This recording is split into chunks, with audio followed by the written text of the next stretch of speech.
शिक्षा जगत में लगातार किए जा रहे सुधार को लेकर के पाठक काफ़ी चर्चा में हैं।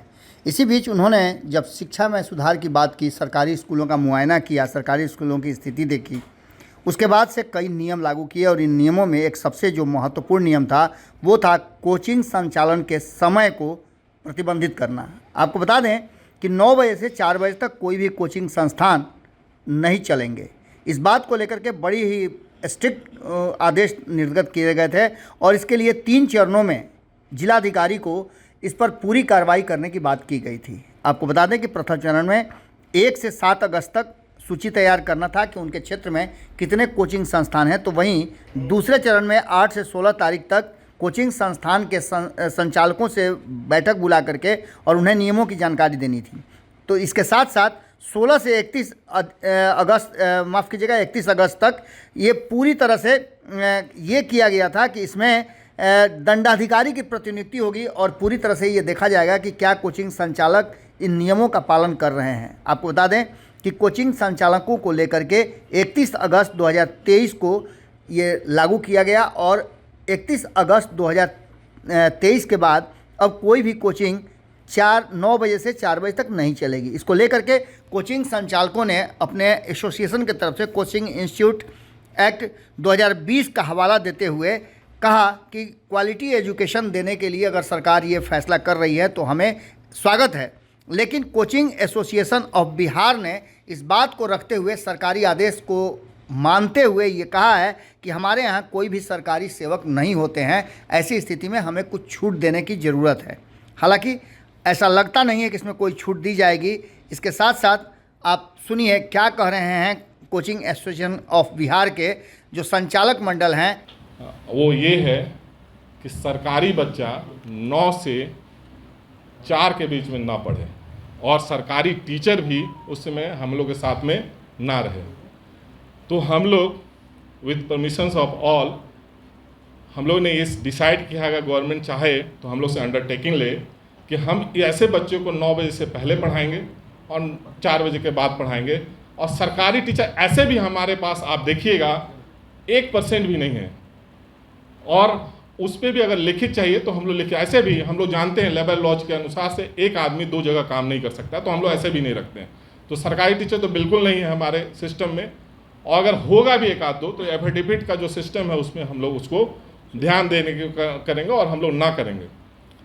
एक जो सबसे बड़ा ये हम लोग देने के लिए रेडी हैं, हम लोग गवर्नमेंट के साथ मिल के काम करने के लिए रेडी हैं। ये बहुत अच्छा बात है कि गवर्नमेंट क्वालिटी एजुकेशन पे ध्यान दिया है। और बिहार गवर्नमेंट का जब हमने इनिशिएटिव देखा था कि IIT JEE मेरिटोरियस बच्चे को एग्ज़ाम ले करके 6 सेंटर पे जहाँ तक हमको आइडिया है कि 6 सेंटर पे हर एक प्रमंडल स्तर पे वो तैयारी के लिए अच्छे टीचर से कोशिश कर रहे हैं। इससे क्या होगा कि जो पहले रिजल्ट नहीं हो पाता था अब रिजल्ट अच्छा होगा, क्वालिटी एजुकेशन लड़के हम लोग को मिलेंगे तो हम लोग और से बेहतर रिजल्ट देंगे। तो कोटा जो आप देखिएगा, अगर आप जानते होंगे या जाइएगा तो वहाँ 60 to 70% बच्चे बिहार से रहते हैं और उतने ही 50 से 60% आपको टीचर भी बिहार के रहते हैं, नॉन टीचिंग स्टाफ भी बिहार का, हॉस्टल चलाने वाला भी बिहार का, 4th ईयर जो पानी पिलाता है वो भी बिहार का वहाँ पे होता है। तो ये सारा चीज़ अगर वहाँ है तो वही चीज़ यहाँ क्यों नहीं होगा। इसी तर्ज पे आप पिछले बार इंडस्ट्री मिनिस्टर ने हम लोग अपने वॉल पे रखा था कि हम लोग इंडस्ट्री को कोचिंग को एज ए सेक्टर को एज ए इंडस्ट्री का स्टेटस देंगे और कोचिंग एक विलेज के लिए हम लोग लैंड देने की बात कर रहे थे, सो दैट कि वो जो रेवेन्यू ड्रेन और छात्रों का प्लान हो रहा था वो रुके। तो वो कंसेप्ट पे काम करने की ज़रूरत है। और सबसे मोस्ट इम्पॉर्टेंट वो ये है कि जो आंध्र प्रदेश अगर चाहे, जैसे आंध्र प्रदेश और तेलंगाना कोचिंग सेक्टर से मिल करके बहुत अच्छा काम कर रहा है। आप पिछले देखिएगा कि आंध्र प्रदेश हैदराबाद या आंध्र प्रदेश से पिछले 10 सालों में IIT और नीट और UPSC में काफ़ी बढ़िया रिजल्ट आया था। जहाँ पर पहले बिहार और यूपी का दबदबा होता था, आज वो बहुत अच्छा कर रहे हैं। इसके पीछे एक है कि वो सरकार वहाँ के कोचिंग के साथ मिल करके काम कर रहा है। That is a China model, Chaitanya और नैना के साथ मिलकर काम कर रहा है। सेम कॉन्सेप्ट पे अगर गवर्नमेंट चाहे उस क्वालिटी इंप्रूव करना चाहता है, पूरा कोचिंग हम लोग मिलकर के वो मॉडल वो सपोर्ट देने के तैयार हैं, सो दैट कि यहीं का यहीं सारा चीज़ क्वालिटी भी मेंटेन हो, रेवेन्यू भी मेंटेन नहीं हो, छात्रों का प्लान नहीं भी हो, सब चीज़ यहीं रहे। Thank you. कहीं न कहीं ऐसा हुआ कि सरकारी महकमे में स्कूल में पढ़ाई जैसी होनी चाहिए वैसी नहीं हो पा रही थी, तो कोचिंग सरप्लस पे आया। अभी जो बिहार सरकार का निर्णय है वो ऐसा है जैसे कि सरकारी स्कूल में बच्चे जाएं, इसको बढ़ाने के लिए जो अच्छा पढ़ा रहे हैं उनको पढ़ाने से रोक दिया जाए। इट इज़ जस्ट लाइक कि कल को अगर सरकारी स्कूल में सरकारी ऑफिसेस में एम्प्लॉय ना हो टाइम पे, तो उन पे कुछ कार्रवाई करने के बजाय सारी दुकानों को 9 से 4 बंद कर दिया जाए, क्योंकि भाई दुकान नहीं खुली रहेगी तो हमारे एम्प्लॉय शॉपिंग के लिए जाते हैं तो कोई नहीं जाएंगे। अपनी कमजोरी पे काम करने के बजाय दूसरे जो अच्छा कर रहे हैं, जो आपके सहभागी बन सकते हैं, उनको रोकना बिहार सरकार के प्रतिभा हनन का कार्य है। ये आत्मघाती कदम है।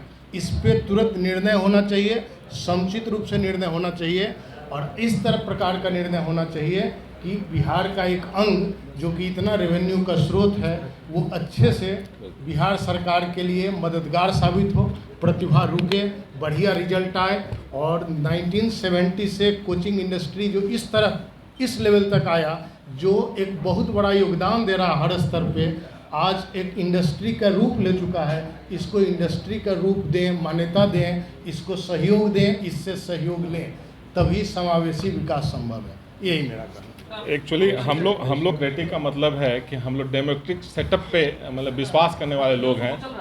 तो हम लोग जैसे डेमोक्रेटिक में सरकार का जो आदेश है उसको हमको मानना है। That is our define of, मतलब हम लोग का डेफिनेशन डेमोक्रेटिक। सरकार के द्वारा अगर कोई आदेश लिया गया है एजुकेशन व्यवस्था को और बेहतर बनाने के लिए, तो हम सभी शिक्षकों के द्वारा, कोचिंग संचालकों के द्वारा उसका हम बहुत दिल से स्वागत करते हैं उन चीज़ों को। लेकिन जहां समझ की कमी हो रही थी, जहां पे अंडरस्टैंडिंग का प्रॉब्लम था, एक गैप बना हुआ है, सरकार को ये दिखता है कि कहीं ना कहीं हमारे शिक्षक कोचिंग में पढ़ा रहे हैं और बच्चे भी वहीं पढ़ रहे हैं, इस वजह से उनके यहाँ अटेंडेंस कम है। जबकि इस बात इससे अलग है कि वो बच्चे या तो ऑनलाइन में है या फिर पटना छोड़कर बाहर चले गए हैं। वो कोटा हमारे यहाँ सरकारी संस्थान में पढ़ाने वाले शिक्षकों की कोई वैकेंसी नहीं है और हम अंडरटेकिंग देने के लिए तैयार हैं कि हमारे पास कोई भी सरकारी संस्थान में पढ़ाने वाले शिक्षक नहीं पढ़ाएंगे।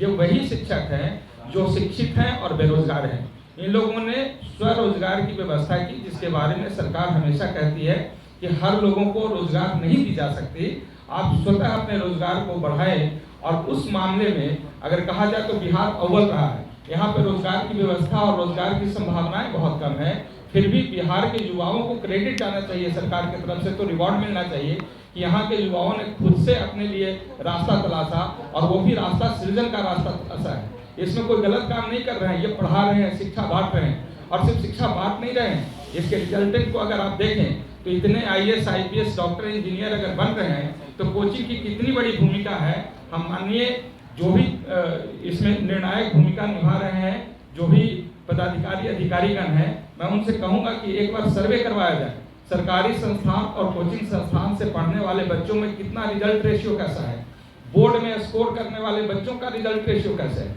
तो जैसा अभी बताया जा रहा था कि क्वालिटी को और बढ़ावा देने के लिए कहीं ना कहीं एक अच्छे नियम का आना जरूरी है। अभी जो नियम आया है वो निश्चित रूप से सरकार की चिंता को हम लोग बहुत भावपूर्ण तरीके से उसका स्वागत भी करते हैं, सम्मान भी करते हैं। लेकिन इस बीच में जो मिसकम्युनिकेशन हो रहा है, जो गैप हो रहा है अंडरस्टैंडिंग का, इसमें हम लोग का आग्रह है कैब के माध्यम से सभी कोचिंग संस्थान के संचालकों की तरफ से, सभी विद्यार्थी और अभिभावकों की तरफ से हम लोग उनसे आग्रह करना चाहेंगे कि इसकी बारीकी को समझा जाए और समझकर निर्णय लिया जाए, ताकि बिहार का पूरे तरीके से विकास हो, जिसमें हम आर्थिक की बात भी करें, पलायन को रोकने की भी बात करें और हर लेवल पे हम राज्य के मजबूती के लिए तटस्थ होकर सरकार के साथ कदम से कदम मिलाकर आगे बढ़ने में हम एक बहुत रिस्पॉन्सिबल भूमिका निभा पाए।